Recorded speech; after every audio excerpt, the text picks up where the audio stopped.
गोल्टा days के daily quiz session में आपका स्वागत है। मैं हूँ विश्वजीत शुक्ला और आइए मेरे साथ शुरू करते हैं आज के डेली क्विज।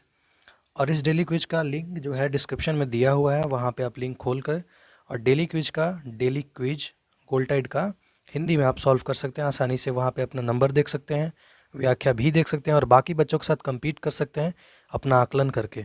तो आइए शुरू करते हैं आज का हमारा पहला प्रश्न। तो आज का हमारा पहला प्रश्न जो है, यूरो क्लियर प्लेटफॉर्म विदेश निवेशी प्लेटफॉर्म के संबंध में निम्नलिखित कथनों पर विचार करें। पहला कथन है, इस ढांचे के तहत विदेशी निवेशकों को भारतीय बाजार में आने और विदेशी पोर्टफोलियो निवेशकों यानी कि एफपीआई, इसको इंग्लिश में फॉरेन पोर्टफोलियो इन्वेस्टमेंट कहते हैं, के रूप में पंजीकरण करने की आवश्यकता नहीं होगी। दूसरा कथन है, इससे सीधे बॉन्ड पर ब्याज दर में वृद्धि होगी और सरकार सस्ता पैसा नहीं जुटाएगी। उपरोक्त में से कौन सा कथन सही है? केवल एक, केवल दो, दोनों एक और दो, न तो एक न ही दो। तो इसका सही उत्तर आप कमेंट बॉक्स में कर सकते हैं। इसका सही उत्तर हो जाएगा ऑप्शन ए। अब आइए जानते हैं कि इस ढांचे के तहत विदेशी निवेशक को भारतीय बाजार में आने और विदेशी पोर्टफोलियो निवेशकों को के रूप में पंजीकरण करने के लिए आवश्यकता अब नहीं होगी। अब इसमें जो है वो दूसरा कथन कहता है कि इससे सीधे बॉन्ड पर ब्याज दर में वृद्धि होगी। तो ये दूसरा कथन बिल्कुल गलत है। अब आइए जानते हैं विशेष रूप से कि अब तक जब कोई विदेशी निवेश भारत सरकार में निवेश करना चाहता था तो प्रतिभूतियां उन्हें विदेश पोर्टफोलियो निवेशक एफपीआई के रूप में पंजीकृत होना था और उन्हें भारत यानी भारतीय बॉन्ड बाजार में अपने बॉन्ड को लिस्ट करना पड़ता था और ट्रेड करना पड़ता था।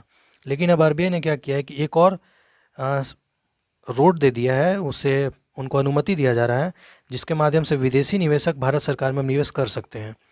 दूसरा कथन गलत है क्योंकि सरकार में विदेशियों द्वारा अधिक निवेश भारत के बॉन्ड बाजार को कम ब्याज दर, जिसका अर्थ है कि सरकार सस्ते पैसे जुटाने में सक्षम होगी और इसके लिए कम उपज और भारत सरकार में तरलता, अधिक व्यापार और आसानी से नकदी के रूप में रूपांतरण में वृद्धि होगी।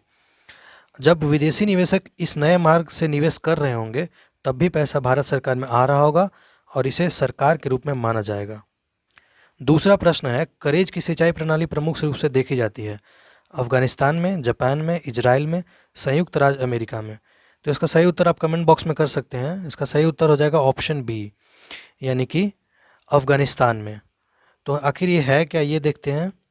करेज प्रणाली को वैश्विक मानव विरासत के रूप में माना जाता है क्योंकि यह न केवल भूजल के दोहन की एक पारंपरिक जल आपूर्ति प्रणाली है बल्कि यह प्राचीन सभ्यताओं की संस्कृति, सामाजिक अर्थव्यवस्था और इतिहास को भी दर्शाती है, जिन्होंने हजारों वर्ष से उनका उपयोग किया है और दुनिया का अर्ध शुष्क क्षेत्र में यह काफ़ी ज़्यादा प्रचलित है। एक धीमी ढलान वाली सुरंग में भूमिगत ऊर्ध्वाधर शाफ्ट की यह प्रणाली, जो एक ऊपरी जल भृत से ज़मीनी स्तर तक बनाई गई है, वास्तव में यह कई देशों में मौजूद है। जैसा कि आप देख सकते हैं इमेज में, ये कुछ इस प्रकार से होती है। हमारा तीसरा प्रश्न है, वन्य जीव संरक्षण अधिनियम के तहत मूंगों की अनुसूचित 1 का दर्जा दिया गया है। दूसरा कथन है, लक्षद्वीप पर छोड़ भारत में सभी प्रमुख रीफ संरचनाओं में से सभी में फ्रीजिंग रीफ है। तीसरा कथन है, भारत में किसी भी प्रवाल आवास में प्रवाल प्रत्यारोपण का प्रयोग नहीं किया गया है। उपरोक्त में से कौन सा कथन सही है? केवल एक, केवल दो और तीन, केवल एक और दो, एक, दो और तीन, तीनों सही। तो पहला कथन ये कहता है कि मूंगे जो होते हैं यानी कि कोरल्स, उनको शेड्यूल 1 का दर्जा दिया गया है वाइल्ड लाइफ प्रोटेक्शन एक्ट, जो कि 1972 में लागू हुआ था। तो आप देख सकते हैं इसका सही उत्तर क्या है कि उसका सही उत्तर हो जाएगा ऑप्शन सी, यानी कि केवल 1 और 2 कथन सही है। तब आइए आगे जानते हैं भारत में मूंगों की स्थिति आखिर है क्या, कोरल की स्थिति क्या है। कई देशों में प्रवाल भित्तियों की रक्षा करने के लिए पर्यावरण का कानून है। भारत में कोरल को वन्य जीव संरक्षण अधिनियम के तहत अनुसूची 1 का दर्जा दिया गया है। तो पहला कथन बिल्कुल सही है। भारत में 5 मुख्य चट्टान संरचनाएं हैं। तमिलनाडु में जैसे मन्नार की खाड़ी, गुजरात में कच्छ की खाड़ी, अंडमान निकोबार द्वीप समूह, मालवन के तट, महाराष्ट्र में सिंधुदुर्ग और गोवा के कुछ हिस्से और लक्षद्वीप। इनमें से लक्षद्वीप को छोड़कर सभी में फ्रीजिंग रीफ है। लक्षद्वीप में सिर्फ एक एटॉल है जो कि थोड़ा सा ऊपर उठा हुआ होता है, जो द्वीप के चारों ओर एक रिंग जैसी संरचना होती है। दूसरा कथन भी बिल्कुल सही है। अब आइए आगे देखते हैं कि प्रवाल प्रतिरोपण भारत के सभी 5 रीफ क्षेत्रों में अलग अलग क्षमताओं में किया जाता है, जबकि कुछ को सरकार से पर्याप्त समर्थन भी मिला है, अन्य को कॉरपोरेट और गैर लाभकारी संस्था यानी कि नॉन गवर्नमेंटल ऑर्गेनाइजेशन से धन प्राप्त हुआ है। खास बात यह है कि तमिलनाडु में मन्नार की खाड़ी 2002 में मूंगा प्रत्यारोपण के साथ प्रयोग करने वाला पहला राज्य था, तो तीसरा कथन गलत है। अब अगला क्वेश्चन है कि भारत निम्नलिखित राष्ट्रों पर विचार करें: भूटान, नेपाल और बांग्लादेश। उपरोक्त में से कौन सा देश भारत के राज्यों के साथ सीमाएं साझा करता है? तो ये अगर आपका डायग्राम क्लियर है, आपका मैप क्लियर है ज्योग्राफी में, तो बहुत ही आसान क्वेश्चन है। ये आपके लिए गोल्डन क्वेश्चन साबित हो सकता है। तो पहला ऑप्शन है केवल 1 और 2, 2 और 3, 1 और 3, तीनों। तो आप सबसे पहले प्रश्न को देखिए कि भारत के राज्यों के साथ सीमाएं साझा करता है। भूटान करता है क्या, नेपाल करता है क्या, या बांग्लादेश करता है क्या? तो इसका सही उत्तर हो जाएगा ऑप्शन डी, यानी कि सभी करते हैं। जैसे कि आप देख सकते हैं कि भूटान जो है वो असम के साथ करता है, अरुणाचल प्रदेश के साथ करता है, पश्चिम बंगाल के साथ करता है और सिक्किम के साथ भी करता है। नेपाल वहीं पे आपका उत्तर प्रदेश के साथ, उत्तराखंड के साथ और बिहार के साथ, सिक्किम के साथ और पश्चिम बंगाल के साथ भी करती है। वहीं पे आपका बांग्लादेश पश्चिम बंगाल, त्रिपुरा, मेघालय, मिजोरम और असम के साथ अपनी सीमा साझा करती है। अगला प्रश्न है कि भारत में किसी राज्य की विधानसभा के संदर्भ में निम्नलिखित कथनों पर विचार करें: राष्ट्रपति की तरह राज्यपाल वर्ष के पहले सत्र के प्रारंभ में सदन के सदस्यों को प्रथागत संबोधन नहीं करता है। आप पहले कथन से ही आप ध्यान देना शुरू कर दीजिए। दूसरा कथन है कि राज्य विधानसभाओं के दोनों सदनों का सदस्य बनने के लिए न्यूनतम आयु 25 वर्ष है। जब किसी राज्य विधानमंडल के पास किसी विशेष मामले पर कोई नियम नहीं होता है तो उस मामले पर लोकसभा के नियम का पालन करता है। उपरोक्त में से कौन सा कथन गलत है? ध्यान दीजिएगा। केवल 1 और 3, केवल 2 और 3, केवल 1 और 2, 1, 2 और 3।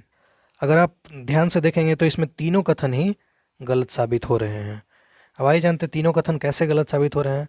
तो पहला कथन ऐसे गलत है कि प्रत्येक आम चुनाव और प्रत्येक वर्ष के पहले सत्र के बाद पहले सत्र की शुरुआत में राज्य विधानमंडल को संबोधित करते हैं राज्यपाल। तो कथन 1 सही है, क्योंकि वो तो संबोधन करते हैं, पर कथन 1 में दिया हुआ है कि नहीं करते हैं। तो क्वेश्चन के मुताबिक जो है पहला वो गलत हो गया।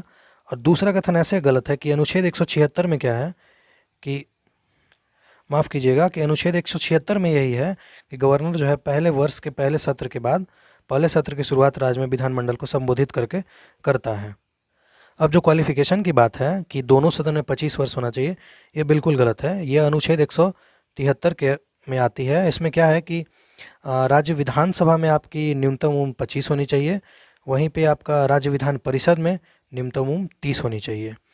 अब आखिरी हमारा जो कथन है वो आपका अनुच्छेद 208 से है। किसी राज्य के विधानमंडल का एक सदस्य सदन इस संविधान के प्रावधान, इसकी प्रक्रिया, अपने कार्यों के संचालन के अधीन विनियमन के लिए नियम बना सकता है। इस प्रकार राज्य विधायिका के लिए संविधान में यह अनिवार्य नहीं है कि वह हमेशा लोकसभा के नियमों का पालन करे। तो 3 गलत है, वो अपना नियम खुद बना सकती है। तो आज का हमारा डेली क्विज यहीं पे समाप्त होता है। अगर आपको ये वीडियो थोड़ा इन्फॉर्मेटिव लगा, कुछ नया सीखने को मिला, तो बने रहिए हमारे साथ। चैनल को ज़रूर सब्सक्राइब कर लीजिए और बेल आइकन दबा लीजिए ताकि कल जो वीडियो नई अपलोड होगी वो आप तक सबसे पहले पहुंच पाए। धन्यवाद।